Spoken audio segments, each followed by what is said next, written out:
There was Damon John, a big investor and of course also a TV personality in the Shark Tank program that seeks to give entrepreneurs an opportunity to do business with them. We will be talking to our John Allen Namu, who was actually with him right there at the UN complex, just to get insights from his end of what is taking place in the UN complex. Well, Damon John, who is the CEO of FUBU, was very keen to say that he has had great ideas from Kenyan entrepreneurs who he has been able to interact with. He says that for any entrepreneur to actually make it, all they need is passion. His success is not measured by money, but it's actually after you've done whatever you want to do, have you solved a problem? And that was also part of the speech by President Uhuru Kenyatta and President Barack Obama, urging the youth to continue making strides in developing things that can actually, and products that can actually solve problems in the continent. That was Damon John, who is the CEO of FUBU, giving us some interesting insights on entrepreneurship and currently what's taking place at State House Nairobi.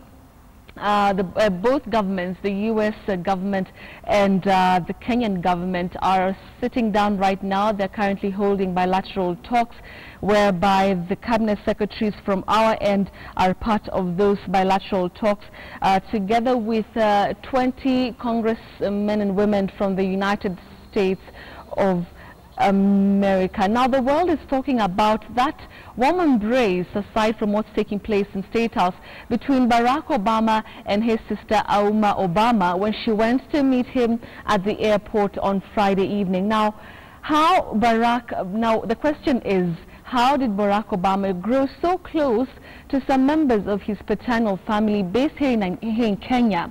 KTN's Asha Mulu reports.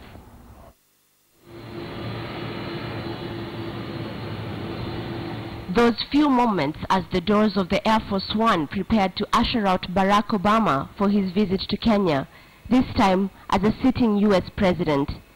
Those few moments of anticipation. Would he embrace the homecoming spirit that awaited outside?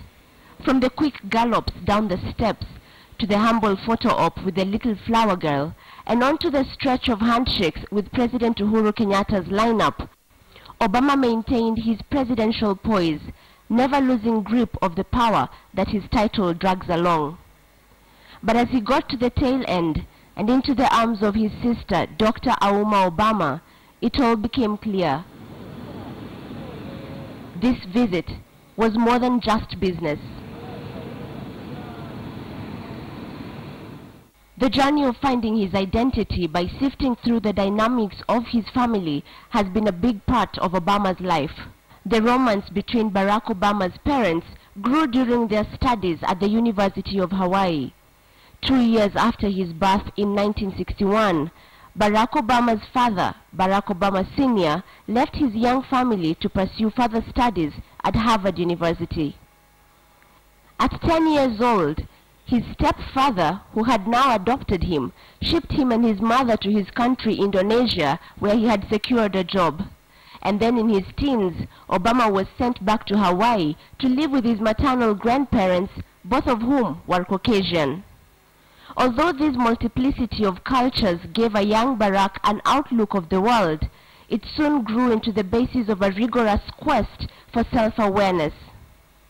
In this recently released archive speech that he gave at the Cambridge Library in 1995, shortly after releasing his book, Dreams from My Father, that internal conflict is crystal. Much of my life was spent trying to reconcile the terms of my birth, that divided heritage, with the realities of race and nationality, tribal identities that exist not just in this country but also overseas. So that this book is not so much a memoir, I think, as sort of a journey of discovery for me, some sense of trying to make sense of my family. And family is always a complicated thing, but it was a little bit more complicated for me. But even though his biological father broke ties with him at the toddler stage, Barack's visit back to Kenya to explore his paternal roots in 1988 changed his outlook on identity, politics, and family. And finally, he says, he realized why his two parents ended up marrying. Part of the impulse for my parents marrying each other, you've got a white woman from a lower middle class background in a small starched, town in Kansas. Now she marries an African. Well, something's going on there. I mean, part of what's going on, and she's the most wonderful woman I know. And part of what was going on with her was she's trying to break out of the isolation and stultification and constraints of her upbringing. My father, on the other hand, he's trying to break out of his own sense of isolation. He is a transitional figure, someone who's moving essentially from the 18th century directly into the 21st, out of a small Kenyan village into a Harvard PhD program, in one fell swoop. Nearly 30 years after meeting his father's side of the family, Obama has remained closest to his sister Auma and his grandma, Mama Sarah Obama. Right after landing in Kenya, President Barack Obama went straight to dine with his family. Grandma to the right and Auma to his left. But it's not hard to understand why Auma could be so easily his favorite.